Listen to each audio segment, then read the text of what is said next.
Moi, de cette petite interruption, je vous salue de Jérusalem. Ce soir, nous devons marquer encore une fois cette guerre qui marque ces 6 mois, un temps extrêmement long, avec des changements qui sont probablement en vue, on espère, pour les jours prochains, et pour le mieux d'Israël et du peuple juif, si Dieu veut.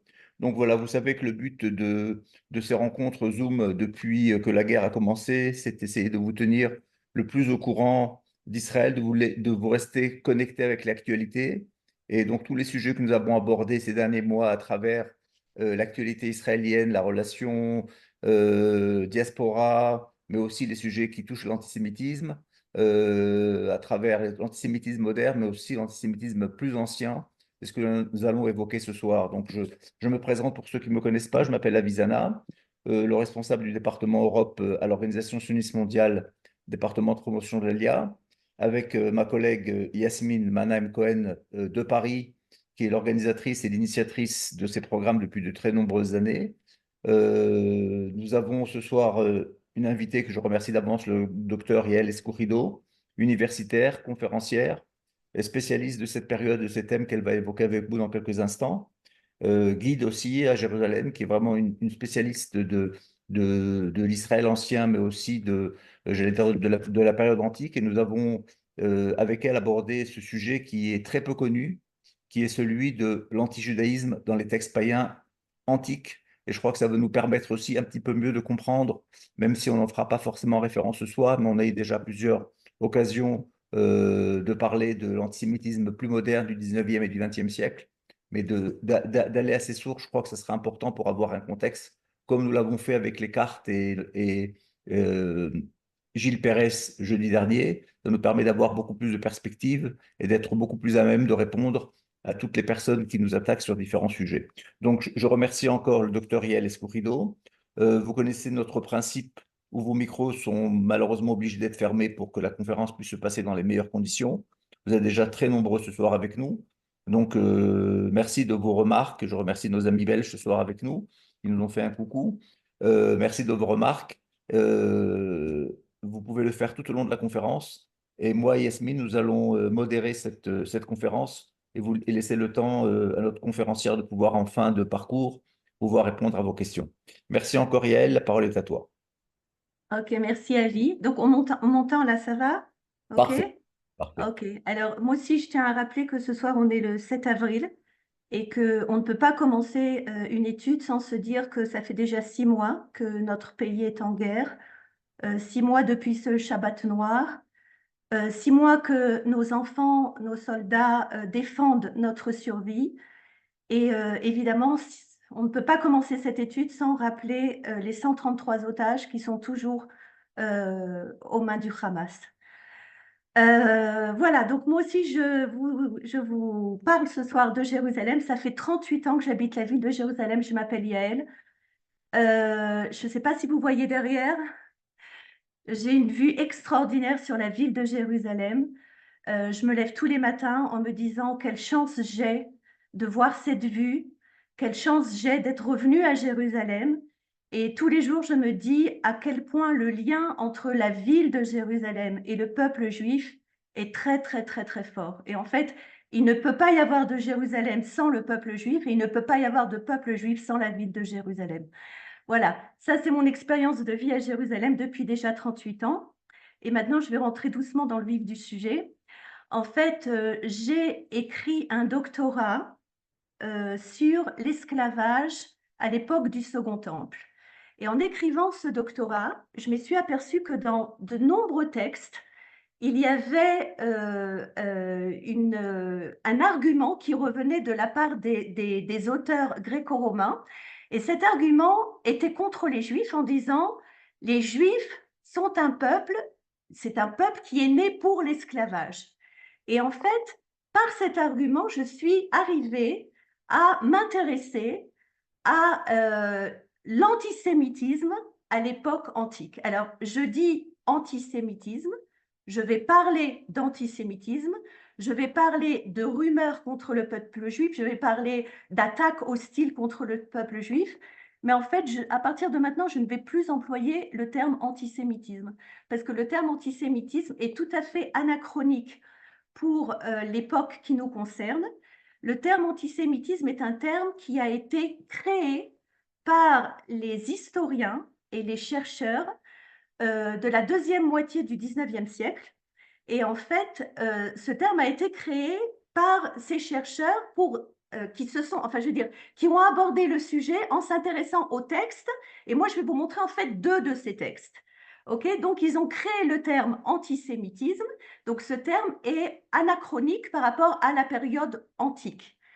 Et juste comme ça, pour juste vous mettre un peu l'eau à la bouche, vous savez, quand on a demandé à Théodore Mommsen, qui est vraiment un historien de la période romaine, peut-être un des plus grands au 19e siècle, on lui a demandé, mais puisque vous avez créé ce terme antisémitisme, pouvez-vous nous dire depuis quand l'antisémitisme existe? Et Théodore Mommsen a répondu, depuis que le peuple juif existe. Donc c'est pour vous dire que c'est vraiment un phénomène qui remonte à depuis que le peuple juif existe. Alors, on ne va pas parler d'antisémitisme aussi, pourquoi? Parce que dans le mot antisémitisme, on ne va pas employer le mot antisémitisme, parce que dans le mot antisémitisme, il y a le mot sémite, qui a une connotation, on va dire, un peu de race. Or, cette notion de race, on va dire, elle n'existe pas ou pratiquement pas dans l'Antiquité. Vous allez voir que les attaques hostiles contre les Juifs ont plutôt un aspect, on va plutôt s'attaquer à leurs mœurs, à leur façon de vivre, à leurs coutumes, et on va laisser le côté race de côté. Donc en fait, on n'utilise pas le terme antisémitisme pour l'Antiquité, on emploie le terme juédophobie. Comme vous le voyez par exemple sur l'écran, là vous voyez le livre de Peter Schaffer, et en fait, lui utilise le terme juédophobie pour parler d'antisémitisme à l'époque antique, ou évidemment, on peut parler d'anti-judaïsme. Alors maintenant, avant de vraiment rentrer dans le sujet, dans le vif du sujet, ce que je vais faire, je vais vous lire un petit texte, mais vraiment un petit texte, un tout petit passage, et vous allez vous demander, comme ça, pendant que je lis ce passage, vous allez vous demander à quelle époque a été écrit ce passage. Donc, je lis le passage.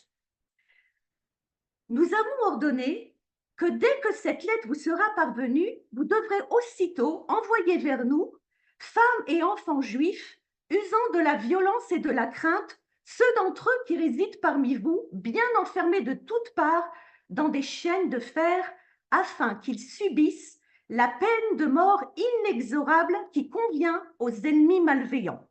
Je continue. Car nous sommes persuadés que dès que ces hommes auront tous été châtiés, donc les Juifs, notre règne sera assuré pour toujours d'une parfaite stabilité dans la plus grande tranquillité. Quiconque prendra un des Juifs sous sa protection, que ce soit un vieillard ou un enfant, ou même un nourrisson, eh bien, il subira avec toute sa maisonnée le supplice d'exposition au poteau dans les plus exécrables tourments. Alors, je repose la question, d'après vous, à quelle période a été écrit ce texte? Alors, si vous pensez qu'il a été écrit pendant les années 30 ou 40 en Allemagne nazie, vous vous trompez. Ce texte n'a pas été écrit non plus au XVIIe siècle dans, on va dire, la Pologne sous les pogroms contre les Juifs. Ce texte a été écrit entre le IIIe siècle avant Jésus-Christ et le 1er siècle après Jésus-Christ. Le passage que je viens de vous lire est un passage qui sort ce qu'on appelle une apocryphe juif, qu'on appelle le 3e livre des Maccabées. Donc ce texte, il a plus de 2000 ans. Ce texte a été écrit à Alexandrie par un juif, et vous voyez bien qu'on est vraiment contre des attaques et des réactions très, très, très hostiles contre le peuple juif. Et ce texte est vieux de 2000 ans. Il a été écrit donc entre la rédaction de l'Ancien Testament et la rédaction du Nouveau Testament. C'est ce qu'on appelle une apocryphe juive. Donc voilà, je parle d'un texte très très vieux, je parle d'un texte qui a été écrit à Alexandrie, et on ne va pas pouvoir évoquer l'antisémitisme antique sans parler d'Alexandrie. Parce que vous allez voir qu'en fait, c'est là-bas que va se développer l'antijudaïsme antique. Alors, Je rappelle quand même que nous avons un premier pogrom, on va dire plutôt un témoignage d'un premier pogrom contre les Juifs pendant l'année 38. Encore une fois, pas 1938, l'année 38. Philon d'Alexandrie. Philon est un philosophe juif. Il vit à Alexandrie au 1er siècle et il nous raconte, Philon a écrit énormément de livres, hein, il a écrit des écrits, il a interprété des passages de la Torah, il a aussi des écrits philosophiques, mais il a aussi écrit des écrits historiques. Et il nous dit que pendant l'année 38, quand Agrippas le premier, qui est roi de Judée, arrive à Alexandrie pour visiter les communautés juives d'Alexandrie, eh bien, les habitants d'Alexandrie, et les Grecs et les Égyptiens, ils sont tellement, on va dire, en haine contre les Juifs qu'ils vont en fait saccager les synagogues et il va y avoir vraiment la description d'un premier pogrom contre les Juifs qui a eu lieu, je répète, pendant l'année 38 à Alexandrie.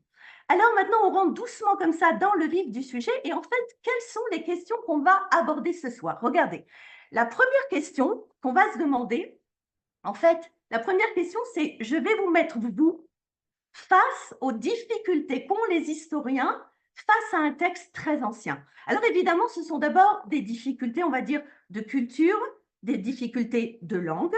Les textes que je vais vous montrer ont été écrits en grec ancien, mais vous allez voir que ce sont des difficultés bien plus que de culture et de langue. On va aborder ça d'ici quelques secondes. La deuxième question qu'on va aborder, c'est quelles sont les calomnies les plus répandues contre les Juifs pendant l'Antiquité? Là, je vais, par deux textes, aborder deux de ces calomnies.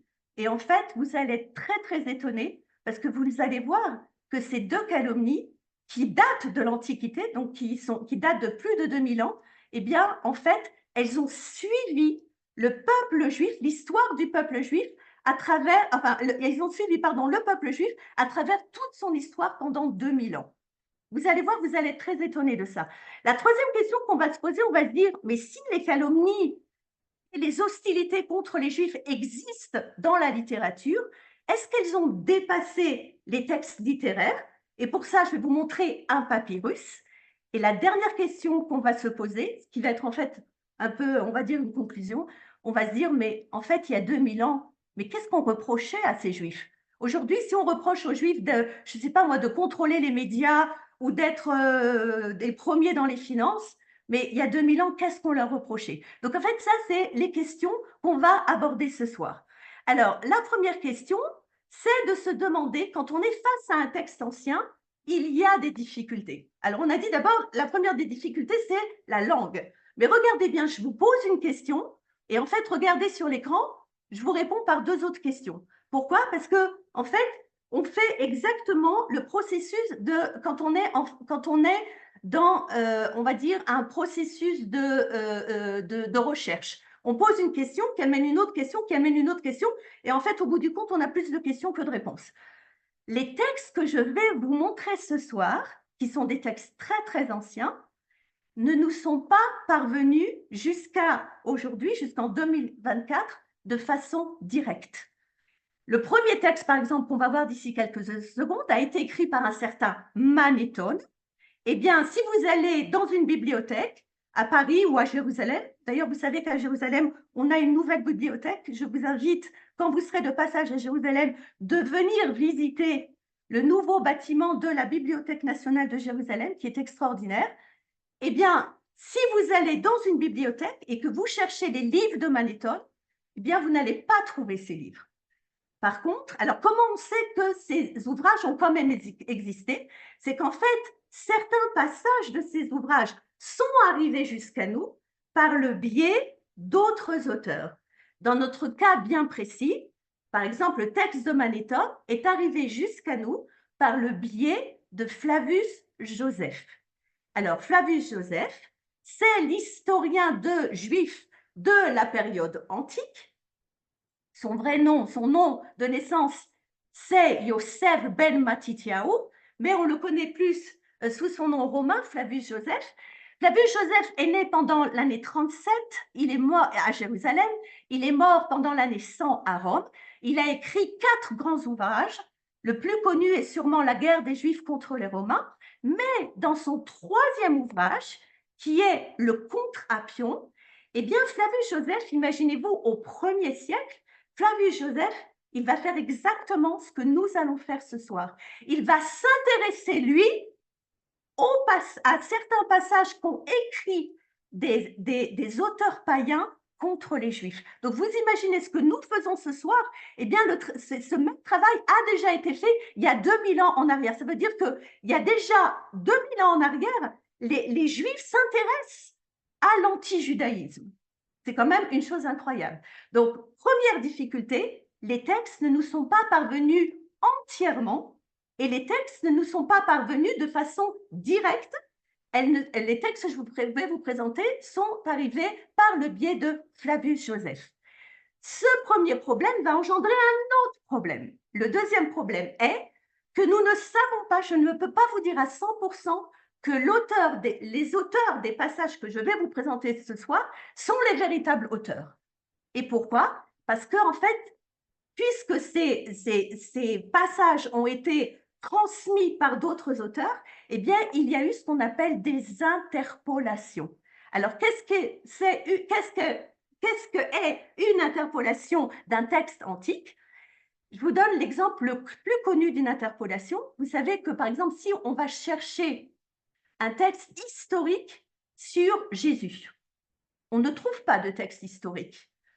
Jésus nous est présenté dans des textes religieux du Nouveau Testament, dans des textes théologiques, idéologiques, mais il ne nous est pas présenté par des textes historiques.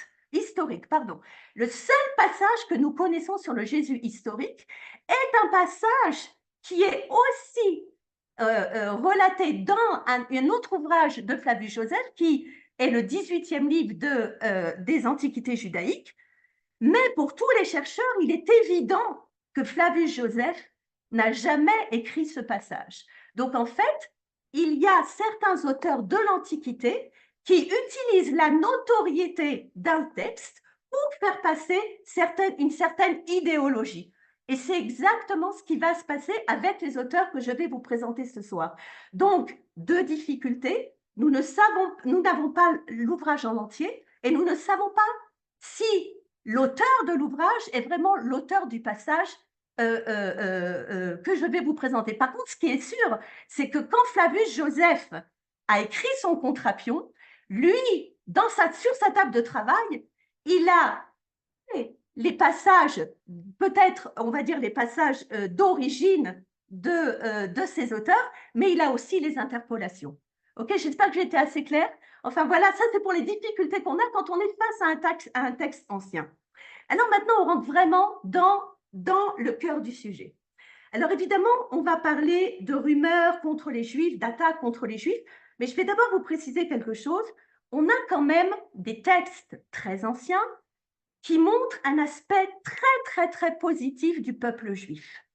Le peuple juif, d'abord, le premier côté positif du peuple juif, c'est que le peuple juif a une histoire ancienne. Le peuple juif il a une histoire sur laquelle il se repose. Et ça, dans les textes gréco-romains, c'est vraiment un aspect très positif. Ça veut dire qu'on va respecter un peuple qui a une histoire ancienne. Et dans certains textes gréco-romains, l'ancienneté du peuple juif, c'est vraiment un côté positif du judaïsme. Et nous avons par exemple Théophraste au IIIe siècle avant Jésus-Christ, qui est un philosophe grec, qui va nous présenter les Juifs comme une race ancienne de philosophes. Donc, on peut parler quand même, on va se dire quand même qu'il y a quand même des aspects, certains auteurs ont montré les Juifs sous un côté quand même assez positif. On s'arrête là et on va vraiment rentrer maintenant dans le vif du sujet. Alors, la première calomnie dont je vais parler ce soir, eh bien, cette calomnie, elle est présentée, je vous ai dit, dans le Contre-Appion. Vous voyez ici, dans le premier livre, vous voyez ici le CAP, donc dans le contre-appion de Flavius Joseph. Vous avez ici les références du livre. Et Flavius Joseph nous parle donc d'un certain Manéthone. Qui est Manéthone? Excusez-moi. Manéthone est un prêtre égyptien. Il vit au IIIe siècle avant Jésus-Christ. Il est contemporain des premiers rois Ptolémées, les premiers rois Ptolémées d'Égypte. Alors, ça veut dire, les rois Ptolémées, ce sont les rois, la dynastie royale en Égypte qui a, on va dire, suivi Alexandre le Grand. Je rappelle que nous sommes dans une période où l'Égypte n'est plus sous la domination des pharaons, l'Égypte n'est plus sous la domination perse, l'Égypte est passée sous la domination des rois grecs. On les appelle en Égypte les Ptolémées. Donc, Manéthone est un prêtre égyptien et il vit sous la culture grecque, la culture des deux premiers Ptolémées. Ptolémée Soter, le premier, et Ptolémée Philadelphos, le second. Et Manéthone, puisque c'est un prêtre égyptien, il a accès donc au temple d'Égypte.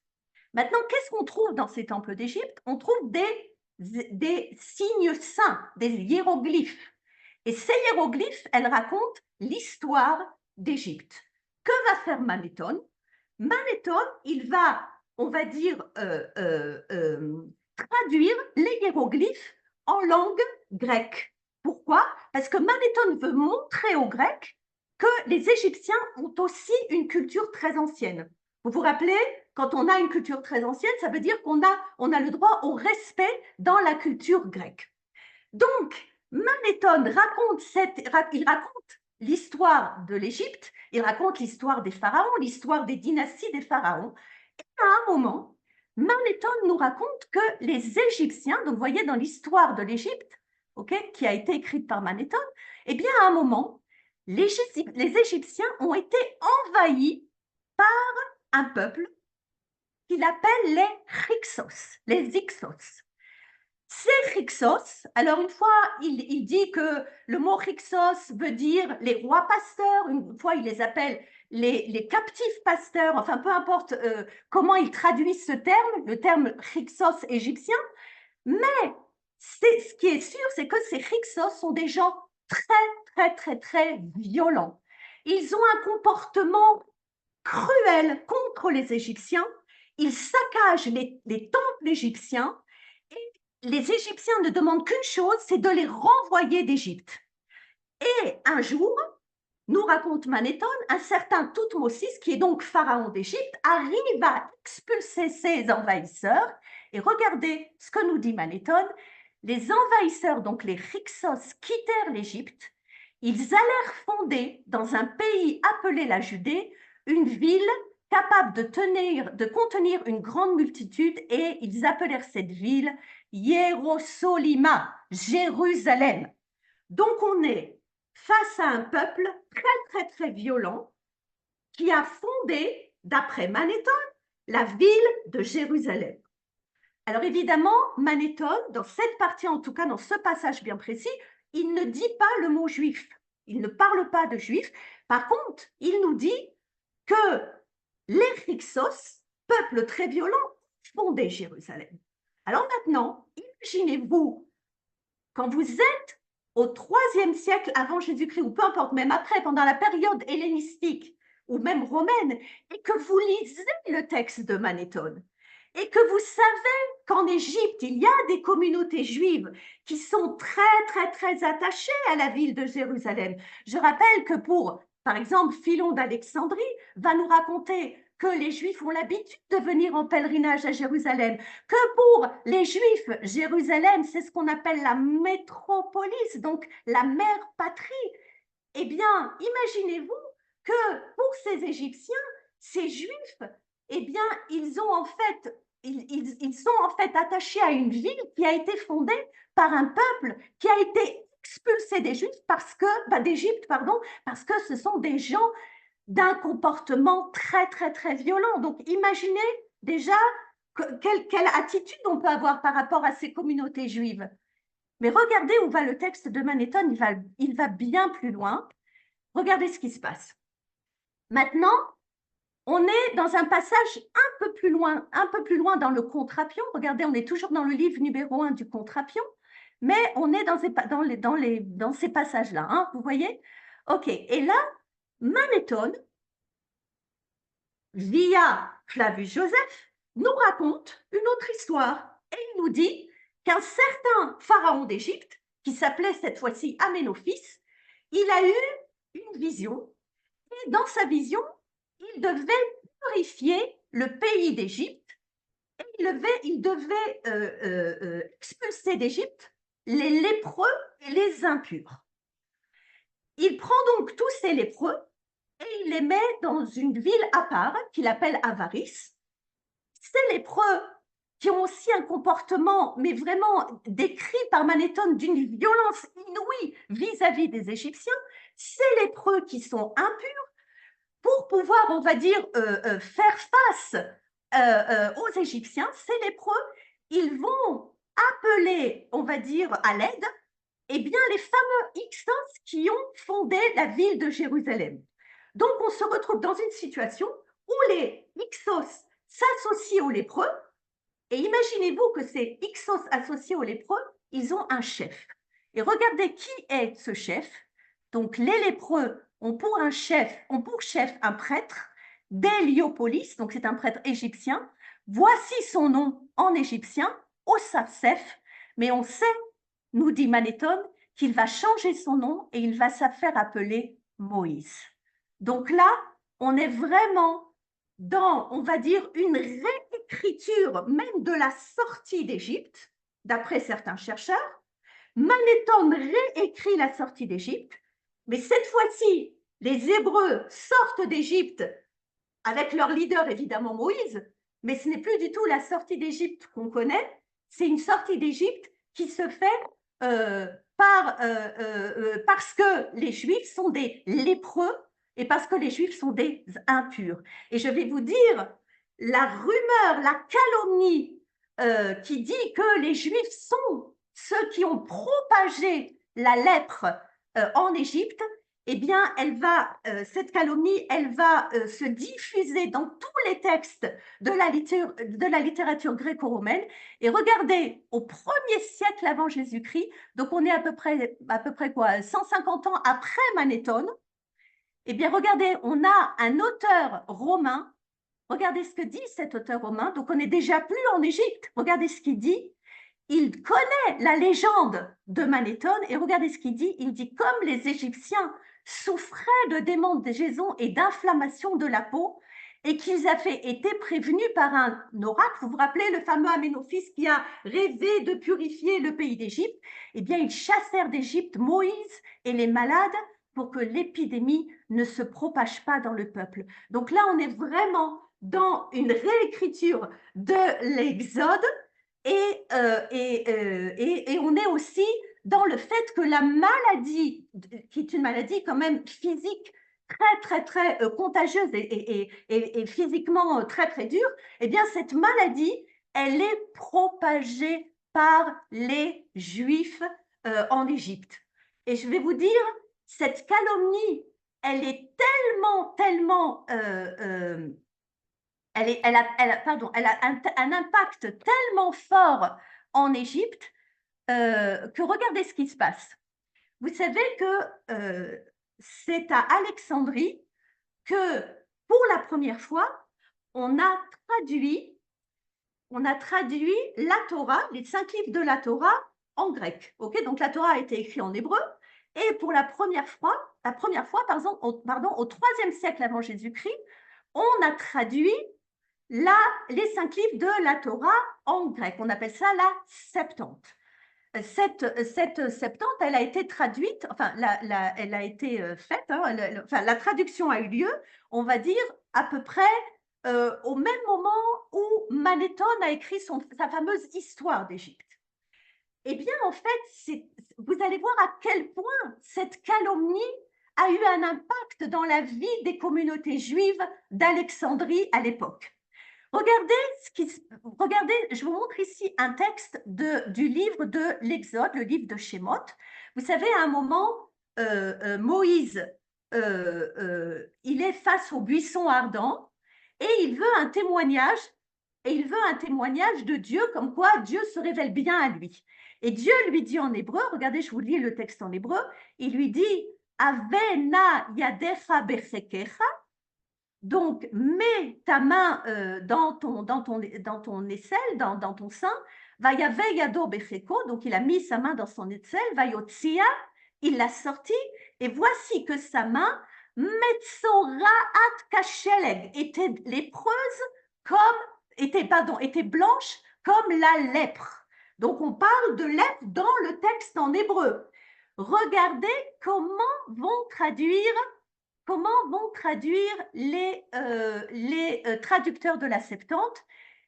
Évidemment, c'est un texte en grec, hein, mais il est là mis en français. Il mit sa main dans son sein, il retira sa main et sa main était devenue comme neige. C'est-à-dire que les traducteurs de la Septante ont effacé le mot lèpre pour ne pas donner matière à la propagation de cette calomnie contre les Juifs. C'est pour vous dire à quel point cette calomnie a eu un impact important dans les communautés juives de l'époque gréco-romaine. Je ne vous dirai pas à quel point cette calomnie est devenue, s'est propagée à travers l'histoire, pardon. Et je vous montre par exemple ici, alors là j'arrive plus, je ne sais pas pourquoi. Hop, pardon, je ne suis pas très douée en technologie. Alors là vous avez par exemple,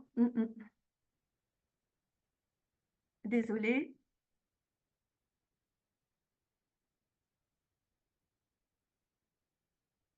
Non, je n'y arrive pas. Bon, c'est juste pour vous montrer ici, vous voyez à quel point cette calomnie est restée présente dans l'histoire juive. Je vous ai montré ici, par exemple, l'histoire du complot des lépreux au XIVe siècle. On sait encore que la lèpre est répandue par les communautés juives dans le royaume de France.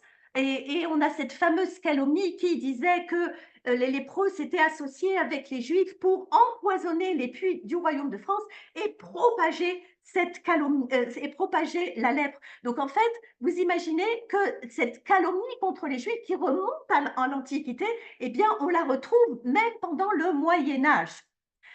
Voilà, donc ça, c'était en fait la première calomnie qui nous est indiquée par Flavius Joseph via les textes de Manéthon. Je vais maintenant vous indiquer une autre calomnie contre les Juifs, une autre rumeur qui circulait pendant l'Antiquité, et vous allez voir que celle-là, elle a eu vraiment une influence très, très, très néfaste dans l'histoire juive. Voilà. Alors, nous sommes maintenant au 1er siècle, et nous avons ici un auteur romain qui s'appelle Damocritus. Encore une fois, les textes ne nous sont pas parvenus jusqu'à nous. Ils ne sont parvenus par le biais… Je suis désolée parce que j'ai ici une image qui me gêne. Attendez, j'essaye. En fait, voilà. OK, maintenant c'est bon. Donc, les textes ne nous sont… les textes ne nous sont pas parvenus jusqu'à nous et nous avons en fait des textes qui sont parvenus par le biais d'autres textes. Par exemple, vous avez ici le texte de Damocritus qui est venu jusqu'à nous par une encyclopédie de la période byzantine qui s'appelle la Suidase. Et regardez ce que dit le texte de Damocritus. Damocritus a dû écrire un livre contre les Juifs, sur les Juifs, pardon, mais ce texte, nous ne le connaissons pas, nous connaissons seulement certains passages. Et regardez ce que dit donc Damocritus sur les Juifs. Il dit que les Juifs adoraient une tête d'âne en or et que tous les 7 ans, ils capturaient un étranger, l'emmenaient dans leur temple et l'immolaient en coupant ses chairs en petits morceaux. Donc là, Damocritus nous parle d'une attaque très très grave contre les Juifs, il nous dit qu'en fait, les Juifs avaient l'habitude, dans leurs coutumes religieuses, de prendre un étranger et de le sacrifier dans le temple de Jérusalem. Cette calomnie va aller bien plus loin. Regardez ce qui se passe. Regardez ce qui se passe. Regardez ce qui se passe. On est toujours maintenant dans le texte d'Appion, du contre Appion. Okay, vous vous rappelez le fameux texte de Flavius Joseph? Et maintenant, je vais juste dire quelques mots contre ce fameux, je vais juste dire quelques mots à propos de ce fameux Appion. Alors, qui est Appion? Appion est, lui, un auteur égyptien. Il est contemporain de Flavius Joseph. Et en fait, alors, on peut dire que Appion est peut-être l'auteur le plus, allez, on peut dire même antisémite, l'auteur le plus judéophobe qui ait existé dans l'Antiquité. Et ce que fait Flavius Joseph dans le Contre Appion, c'est ramener des textes. Donc, on a vu comme le texte de Manéthon qui parlait de lèpre, mais Flavius Joseph va aussi en fait répondre aux attaques directes de ce fameux Appion, puisque Appion est contemporain de Flavius Joseph. Appion vit en Égypte, Flavius Joseph, à la fin, pendant qu'il écrit le Contre Appion, lui vit à Rome. Et regardez ce que dit Appion dans un de ses textes. En fait, Appion, il va nous raconter l'histoire de Hanouka. Il nous raconte l'histoire du fameux roi Antiochus Epiphanes qui arrive au IIe siècle avant Jésus-Christ, qui a conquis Jérusalem. Vous vous rappelez, hein, les fameux rois Hashmonaïm qui ont combattu cet Antiochus Epiphanes. Et à un moment, Appion nous raconte une histoire. Il nous dit que Antiochus est rentré dans le Saint des Saints. Alors, ce qui paraît quand même assez bizarre, comment le roi Antiochus ait pu rentrer dans le Saint des Saints. Enfin, c'est ce que nous dit Appion. Et Appion nous dit que quand il rentre dans le Saint des Saints, eh bien, il voit à l'intérieur du Saint des Saints, il voit un grec. Et ce grec est alimenté sans arrêt par des serviteurs juifs dans le Saint des Saints. Et il est assez étonné, il se demande pourquoi est-ce que les serviteurs juifs alimentent ce fameux grec. Et regardez ce que va dire Appion. Appion va nous dire, les Juifs pratiquent une certaine coutume. Tous les ans, à une époque donnée, ils s'emparent d'un voyageur grec. Ils engraissent ce voyageur pendant une année, ils engraissent le grec pendant une année, puis ils conduisent cet homme dans une certaine forêt où ils le tuent. Ils sacrifient alors son corps suivant leur rite, ils goûtaient ses entrailles et juraient en immolant le grec de rester les ennemis des Grecs. Alors là, Appion nous parle vraiment de meurtre rituel. Appion nous dit, les Juifs, dans leurs coutumes, dans leur religion, eh bien, ils ont même l'obligation religieuse de prendre un grec et non seulement de le sacrifier, de le manger et alors de l'immoler. Ce sont eux les ennemis des Grecs. Vous imaginez quelles accusations on est au 1er siècle, hein, on est à 2000 ans de ça, il y a 2000 ans par rapport à de nos jours. Donc, c'est une accusation quand même qui est très, très, très vieille. Et je suis sûre que déjà dans vos têtes, vous commencez à faire une certaine relation avec certaines accusations qui sont bien, bien, bien plus tardives. Ce qui est intéressant de voir, c'est comment Flavius Joseph, qui lui connaît ces textes et qui lui vit au 1er siècle, va répondre aux accusations d'Appion. Et regardez ce que va dire Flavius Joseph. En fait, ce que va essayer de faire Flavius Joseph, il va essayer de dire, mais ce que vous dites est complètement absurde. D'abord, nous dit Flavius Joseph, je vous résume un peu les deux arguments de Flavius Joseph qui sont là.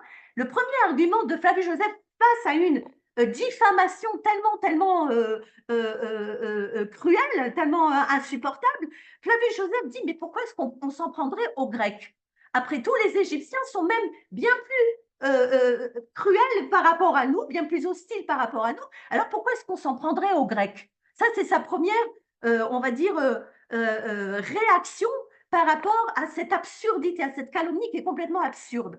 Et la deuxième réaction de Flavius Joseph, c'est de dire, mais comment se peut-il que tous les Juifs se réunissent pour partager une seule victime, un seul sacrifice, donc un seul grec, et que toutes ces entrailles aient suffi à tant de milliers d'hommes. Donc en fait, ce que veut faire Flavius Joseph, c'est quand même assez incroyable. À son époque, il répond aux attaques de ces calomnies et il dit, mais en fait, c'est complètement absurde ce que vous dites là. Mais je rappelle encore une fois qu'en fait, ces accusations de crimes rituels vont suivre le peuple juif pendant des années et des années, vont suivre les diasporas juives pendant des années et des années. Elles vont être reprises d'abord par les premiers chrétiens et nous savons que jusqu'au 19e siècle, il y avait, on parlait de meurtre rituel, on disait que les juifs tuaient des étrangers, des petits-enfants, et qu'ils mettaient le sang à l'intérieur quand ils faisaient, par exemple, leur matzot, etc., etc. Donc, on est vraiment… là, je vous montre en fait comment cette calomnie de meurtre rituel a commencé. Et elle n'a pas commencé au 19e siècle, elle n'a pas commencé avec le début du christianisme, elle a commencé il y a 2000 ans en arrière avec des auteurs païens comme comme l'histoire d'Apion, ou alors, comme je vous ai montré auparavant, avec l'histoire de la lèpre qui se propage, qui est propagée par le peuple juif. Donc, vous imaginez qu'on est dans des calomnies qui remontent vraiment, qui sont très, très vieilles et qui ont assisté le peuple juif pendant toute son histoire. Alors maintenant, ce que j'aimerais vous montrer maintenant, nous, on a parlé maintenant, en fait, de littérature. On a dit, la littérature, on a une littérature, en fait, qui nous montre des hostilités par rapport au peuple juif. Mais ce que j'aimerais vous montrer maintenant par ce papyrus, c'est vous montrer, est-ce que vraiment on est resté dans le cadre littéraire ou alors est-ce que ces hostilités, on les retrouve aussi dans la vie de tous les jours? Alors, vous imaginez bien d'avance qu'en fait, on les retrouve dans la vie de tous les jours. Je rappelle que quand même, on a un témoignage que pendant l'année 38, les textes que je vous ai montrés ont permis un premier pogrom à Alexandrie. Donc maintenant, je vais vous montrer par le biais en fait de ce papyrus qu'en fait, eh bien, ces hostilités, on les retrouve aussi dans la vie de tous les jours et que les Juifs ont dû faire face à ces attaques au jour le jour. Regardez, on a ici un papyrus du IIe siècle avant Jésus-Christ. Ce papyrus se trouve dans le Corpus Papyrorum Judaicarum. C'est un recueil qui a été fait par un certain Avigdor Tcherikover, qui était un grand chercheur du XXe siècle, qui vivait à Jérusalem. Et en fait, Tcherikover, si vous voulez, dans un ouvrage extraordinaire, en fait, il a réuni de nombreux papyrus qui relatent du judaïsme et des juifs.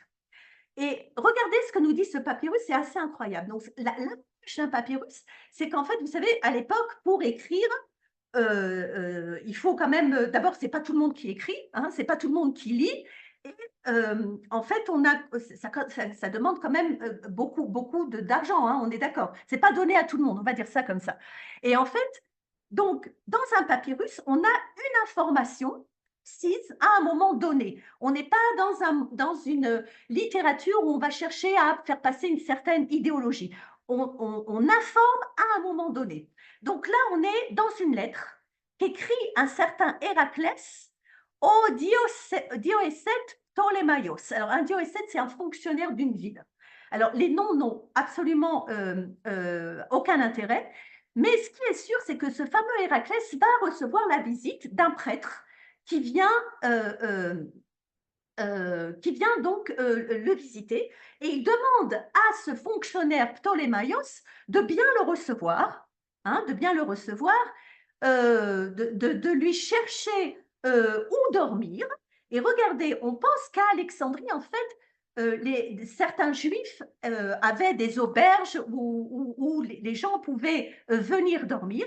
Et donc, en fait, il demande à ce Ptolémaios, il lui demande de faire bien attention à ses invités. Et regardez pourquoi, parce qu'il sait que les Juifs leur donnent la nausée. Donc ça veut dire les Juifs qui, eux, ont en charge, on va dire, ces auberges, eh bien, ils ne sont pas bien vus par les prêtres égyptiens. Ils leur donnent la nausée, nous dit ce texte. Donc on voit bien par ce texte que ces hostilités ne se sont pas arrêtées au cadre littéraire, mais ils sont arrivés même dans la vie de tous les jours, puisque on voit bien ici, un juif donne la nausée, ça veut bien dire que ces Égyptiens ne voyaient pas d'un bon œil les communautés juives, les voisins juifs qu'ils avaient autour d'eux, même dans l'Antiquité. Alors, pour un peu conclure tout ça, on va se demander, mais en fait, et ça, c'est notre dernière question. Vous vous rappelez, j'avais posé plusieurs questions au départ. Et la dernière question, en fait, ce qu'on se demande, mais dans l'Antiquité, en fait, on reproche quoi à ces Juifs? Et si un jour vous allez dans une bibliothèque et que vous cherchez le livre de Jean Juster, alors je vais dire quand même quelques mots sur Jean Juster parce que Jean Juster a quand même une histoire incroyable. Jean Juster est un Français qui vit au début du XXe siècle. Il est tout jeune, il a à peine 27 ans et il fait des études pour être avocat. Et il a écrit 2 énormes ouvrages, mais vraiment énormes ouvrages, qui sont Les Juifs dans l'Empire romain. Et son ouvrage, bien qu'il ait plus de 100 ans, est toujours utilisé par les chercheurs aujourd'hui. C'est vraiment un ouvrage très sérieux, avec une documentation très sérieuse, bien que, entre-temps, évidemment, les recherches se sont développées. Hein. On est vraiment qu'au début du XXe siècle avec Jean Juster. Et Jean Juster, en fait, il a une fin un peu malheureuse parce qu'en fait, il est mort à la guerre pendant la Première Guerre mondiale. Donc, vous imaginez, il est tombé comme soldat français pendant la Première Guerre mondiale. Donc, Jean Juster, ce qu'il fait dans son premier volume des Juifs dans l'Empire romain, il a relevé 22 accusations contre les Juifs dans les textes gréco-romains. Et là, je vous en ai ramené que quelques-unes. Il a dit en fait que les Juifs sont des athées parce qu'il ne comprend pas comment on peut croire à un Dieu qui n'est pas représenté ni par une statue ni par quoi que ce soit. C'est ce qu'on dit dans ces textes gréco-romains. Pour lui, pour les textes gréco-romains, les Juifs sont irrespectueux, abandonnés des dieux, inutiles. Ils sont faits pour l'esclavage. Moi, j'ai travaillé beaucoup sur cette calomnie contre les Juifs. Ils sont cruels. On a parlé du meurtre rituel. On a parlé aussi de la propagation de la lèpre. Tout ça, ce sont des calomnies qu'on retrouve sans arrêt contre les Juifs dans les textes gréco-romains. Et pour finir, en fait, et pour revenir à la question, mais qu'est-ce qu'on reproche à ces Juifs, en fait, dans l'Antiquité? Aujourd'hui, encore une fois, on leur reproche, je ne sais pas moi, d'être très présent dans les médias, d'être très présent dans les finances, etc. Mais regardez, en fait, dans l'Antiquité, on leur reproche exactement ce qu'on leur reprochait à l'époque du livre d'Esther. Et en fait, on leur reproche ce qu'on leur a toujours reproché. Et peut-être ce qu'on leur reproche aussi jusqu'à aujourd'hui. Et regardez, il y a une dizaine de jours de ça, on a lu ça dans le livre d'Esther. Vous savez, dans le livre d'Esther, à un moment, Haman, il se rend auprès du roi Assuérus et donc sa volonté, c'est d'exterminer le peuple juif. Et quand il va vers le roi Assuérus et qu'il dit « je veux exterminer ce peuple », alors il donne une raison, il dit pourquoi il faut exterminer ce peuple et il dit « Am echad mefuzar ou meforad ben ha'amim bechol medinot malchutecha Vedatehem shonot mikol am.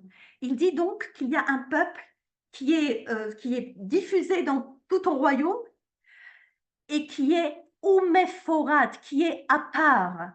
Ben Amim, c'est un peuple à part. Vedatehem shonot mikol am, et dont le mode de vie, les coutumes, la religion est différente des autres. Donc en fait, ce qu'on reproche à ces juifs dans l'Antiquité, c'est deux choses principales. C'est le fait de se mettre à part, de ne pas vouloir se marier avec les païens, de ne pas vouloir manger avec les païens, de ne pas vouloir boire avec les païens.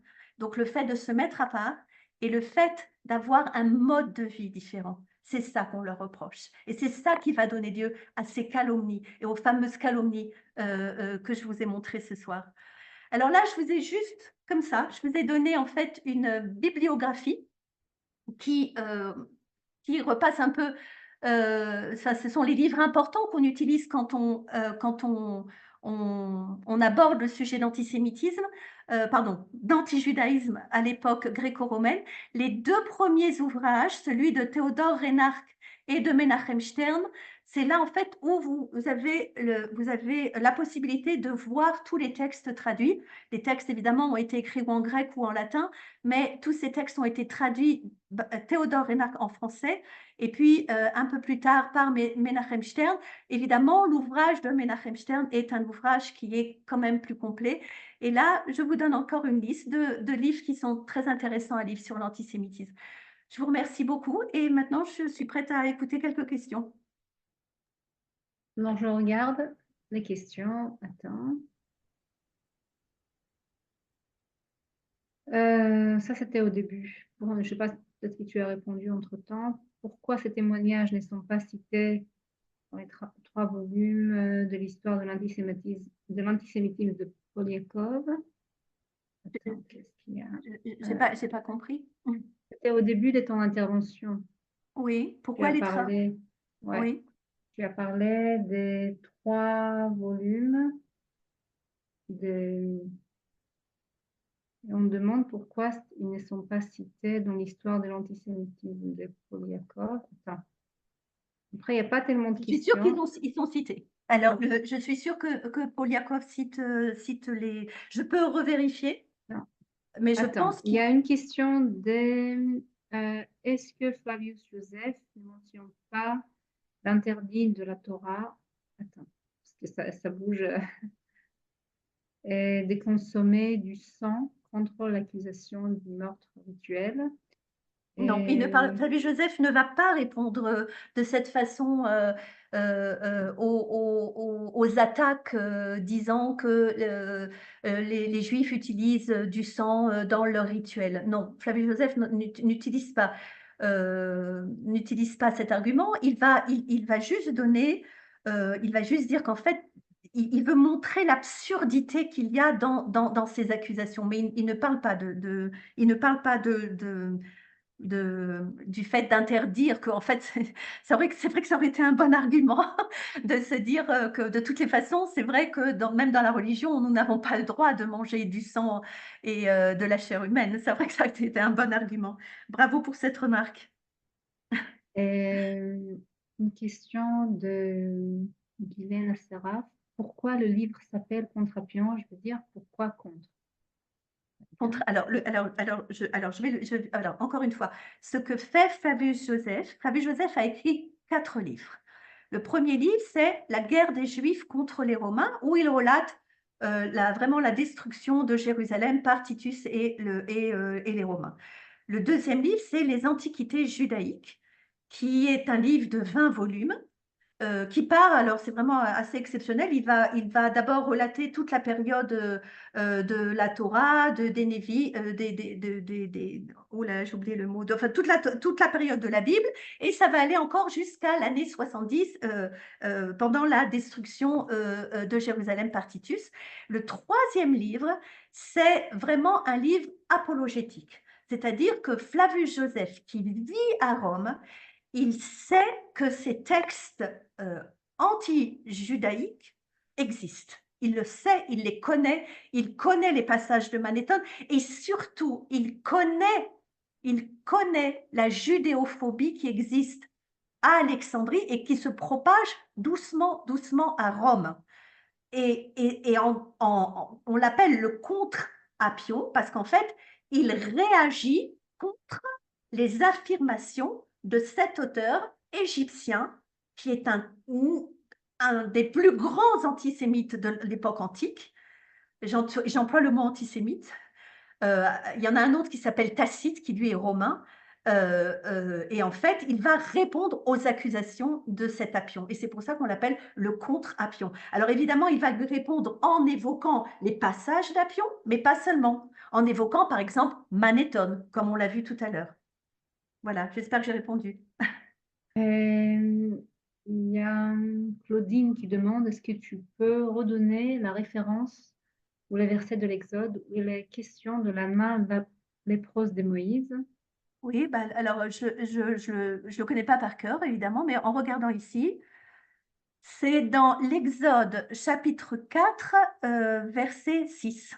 C'est le fameux témoignage de ce qu'on appelle en français le buisson ardent. Ok. Et juste pour toutes les personnes qui demandent pour le replay, il sera disponible sur notre chaîne YouTube à partir de mardi. Ok. Et j'ai mis l'adresse de notre chaîne, je vais la remettre sur le chat. Il y a une question, qu'a fait Philon? A-t-il défendu les Juifs ou pas? On Pardon? dit qu'il est...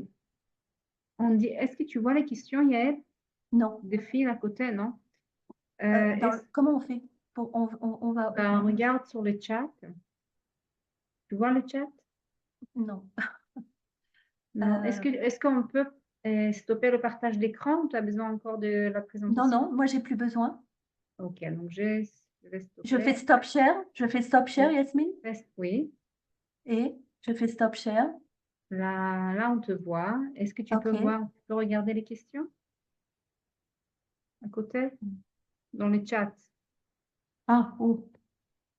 Waouh. Tu vois les questions? Oui, je vois. Enfin, j'en vois. Oui, alors, attendez. Bon, il y a déjà beaucoup de personnes qui te remercient. Très Merci. Bon. intéressant. Est-ce que le journal emanateur de la Torah, bon, ça, on l'a dit. Pourquoi le livre s'appelle Contrapion? Dans la division primaire allemande de Ancien assassiné de juifs chez trois demain. Ah, ok. Ok.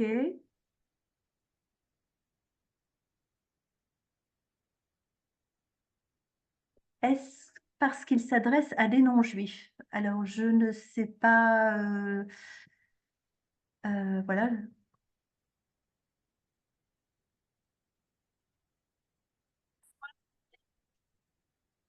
Alors là, on me demande des questions sur Philon d'Alexandrie.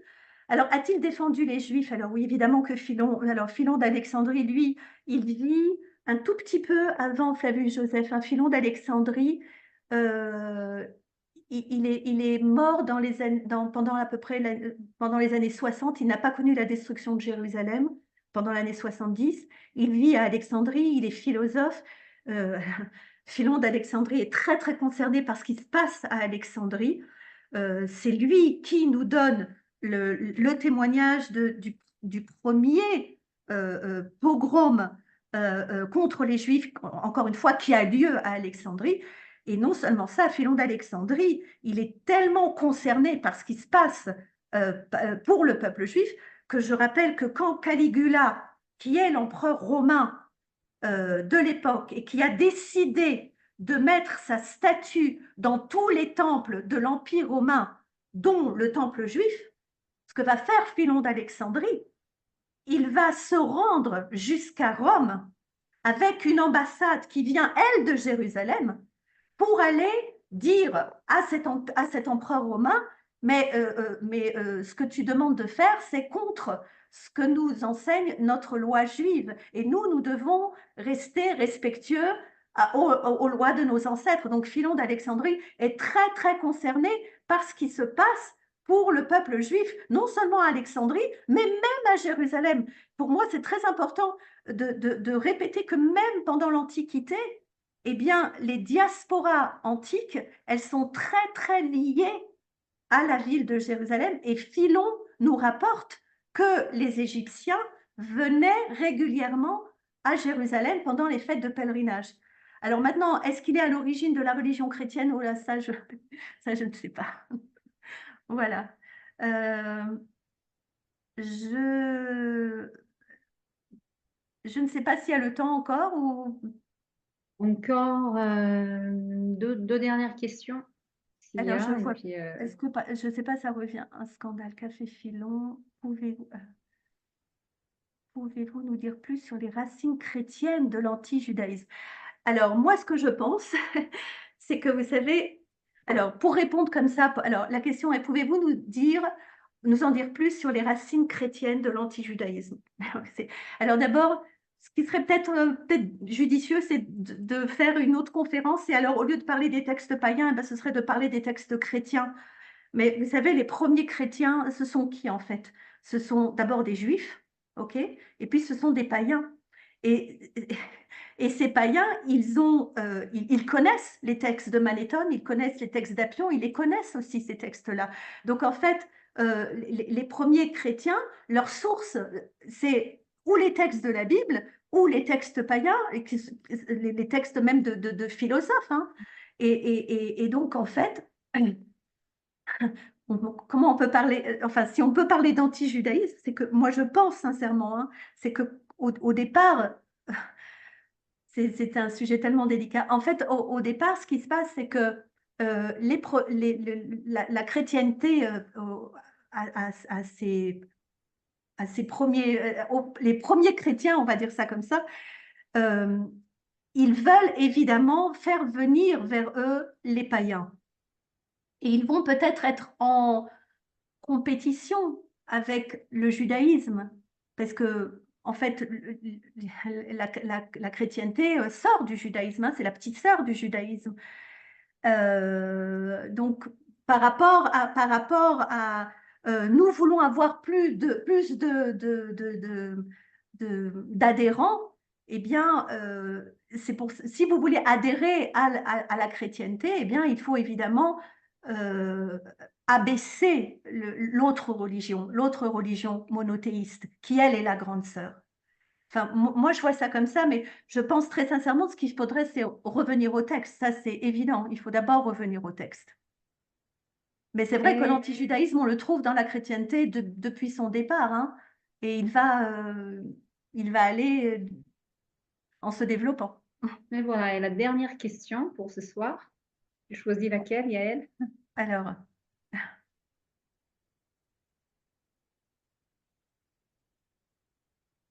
Alexandrie est-elle le point de départ dans la chaîne de la série que nous connaissons? Alors, Alexandrie est-elle le point de départ de l'antisémitisme, de l'antijudaïsme? Oui. Oui. Voilà. Oui, disons que c'est là-bas qu'on va commencer à se développer une certaine hostilité. Je ne vais pas dire un oui catégorique, évidemment, mais c'est là-bas que va commencer une certaine hostilité contre les Juifs. Mais il faut dire qu'à l'époque antique, Alexandrie est la plus grande communauté juive après Jérusalem. Donc évidemment, plus on a de voisins qui sont à part et qui sont différents, et plus on va avoir d'attaques contre ses voisins. Donc évidemment, plus on a de juifs et plus ces juifs-là vont être attaqués. Donc à la rigueur, on va dire, je vais pas dire c'est un peu logique, mais voilà, plus on a de judaïsme et plus on va avoir d'anti-judaïsme. Enfin, je pense comme ça. Voilà. Super. Merci beaucoup, Yael. Ok, moi je vous remercie à tous. Merci beaucoup de m'avoir écouté. Je vous envoie plein d'énergie de Jérusalem. Je vous souhaite une bonne fête de Pessah. En hébreu, on dit Chag Cherut, la fête de la liberté. Et nous fêterons vraiment la liberté que lorsque nos 133 otages seront revenus chez eux. Voilà, je vous embrasse tous et à bientôt. Super, merci. Shavua Toda tov. rabba. Bye. Bye.